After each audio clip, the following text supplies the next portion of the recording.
taaskord on algamas #ärarääma kampaania, kus kõikidel Eesti üldhariduskoolidel on võimalik puhtama keskkonna nimel hakata taarat sorteerima. Kuidas seda teha? Selleks tuleb esitada avaldus Eesti pandipakendile. Ja sinu kooli tuuakse üsna pea needsamad taarakogumiskastid.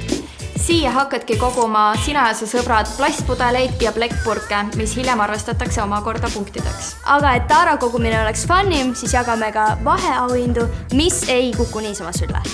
Selleks, et vaheauhindu saada, tuleb sul sõpradega igasugu humoorikaid lisaülesandeid teha. Taarat kogutakse kokku aga mitu head kuud ning siin ei ole vahet, kas sa oled suur või väike kool, sest auhindu jagatakse välja 2 kategoorias. Ühes võidab see kool, kes on arvuliselt kõige enam pandipakendeid kokku kogunud. Ja teises kategoorias see, kes on kõige rohkem pakendeid kokku kogunud ühe õpilase kohta. Parimaid kogujaid ootab peaauhinnana ees äge festivalipäev oma koolihoovis, kus astumegi üles mina. Ja mina.